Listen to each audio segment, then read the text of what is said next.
जय श्री राम मित्रों, मैं पंडित महेश शर्मा। मैं आप सबका अपने ज्ञान लोक चैनल में आप सबका स्वागत करता हूं। आज मैं आपके सामने जानकारी लेके आया हूं सप्तमी नवरात्र के 7वें दिन की देवी माँ कालरात्रि की। ये दिन माँ कालरात्रि का होता है। इस जानकारी के अनुसार मैं आपको बताऊंगा माँ कालरात्रि का नाम किस प्रकार से उनका कालरात्रि नाम पड़ा, उनकी कथा बताऊंगा। दूसरा, उनको कौन सा भोग लगाना चाहिए, उनका कौन सा मंत्र है, उनको कौन सा पुष्प अर्पण करना चाहिए, इसके बारे में आपको जानकारी दूंगा। मित्रों, सबसे पहले मैं शुरू करता हूं माँ कालरात्रि की कथा के बारे में। बहुत समय पहले शुंभ निशुंभ नाम के 2 असुर पैदा हुए थे। उन्होंने ब्रह्मा जी से वरदान प्राप्त कर लिए थे, वह किसी भी पुरुष के हाथों से नहीं मारे जाएंगे, इसीलिए वे अजय हो गए थे। उन्होंने क्या किया, बहुत ज़्यादा देवताओं को प्रताड़ित किया, उन्हें हरा दिया, उनको स्वर्ग से निकाल दिया, उनके सारे अधिकार छीन लिए। स्वर्ग पर वो खुद शासन करने लगे। इससे दुखी होकर देवताओं ने त्रिदेवों के पास जाकर अपना दुख कहा कि शुंभ ने हमें पराजित कर दिया, हमें निकाल दिया। तो भगवान शिव और ब्रह्मा जी और विष्णु जी को बहुत क्रोध आया। तो उनके शरीर से तेज निकला, और तेज एक स्त्री के रूप में परिणित हो गया। सभी देवताओं के शरीर से भी तेज निकला, वह भी उसमें मिलकर एक स्त्री के रूप में परिणित हो गया। सभी देवताओं ने अपने अपने अस्त्र उन्हें प्रदान किए, और वो देवी उन्होंने शुंभ निशुंभ के वध के लिए प्रतिज्ञा की कि मैं उनका वध करूंगी। वो हिमालय पर्वत पर चली गई। कुछ समय के बाद में शुंभ निशुंभ के 2 सेनापति थे, चंडमुंड। उन्होंने वहां उन्हें देख लिया। तो उन्होंने शुंभ निशुंभ के पास जाकर कहा कि आपके पास सारे रत्न हैं, और वह देवी एक रत्न स्वरूपा है, आप उनको अपने यहाँ ले आइए, उन्हें पत्नी बना के रखिए। उन्होंने शुंभ निशुंभ ने वहाँ पे जाकर शुंभ निशुंभ ने अपने चंडमुंड को कहा कि तुम जाओ वहाँ पे मेरे बारे में कहो, उनसे विवाह के लिए कहो कि उनसे विवाह कर ले और उनको यहाँ ले आओ।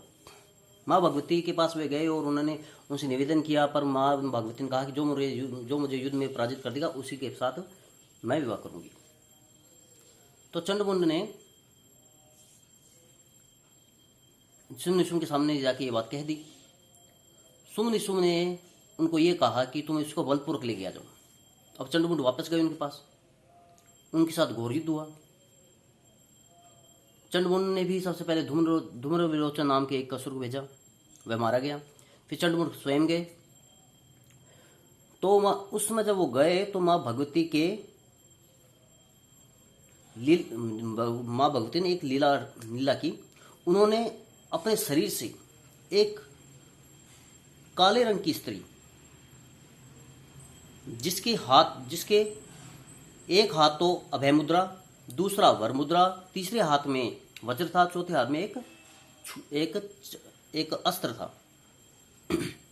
तलवार खप्पर जिसको कहते हैं वो था। तो वो प्रकट हो गई।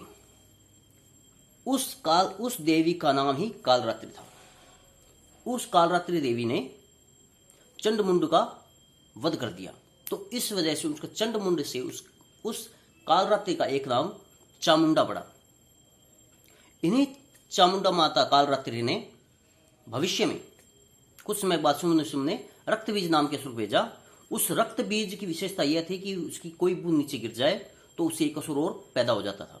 इसीलिए माँ भगवती दुर्गा ने माँ कालरात्रि को यह कहा कि आप अपने मुख को फैला लीजिए ताकि इसका रक्त जो भी गिरे वो आपके मुंह में गिरे। इस प्रकार माँ भगवती चामुंडा ने, कालरात्रि ने उनका सारा रक्त पी लिया और इससे उस असुर की मृत्यु हुई। ये तो माँ कालरात्रि की कथा थी। 7वें दिन के दिन जो व्यक्ति उपासना करता है तो उसका सहस्त्रार चक्र 7वें तिथि के दिन उसका सहस्त्रार चक्र जागृत हो जाता है।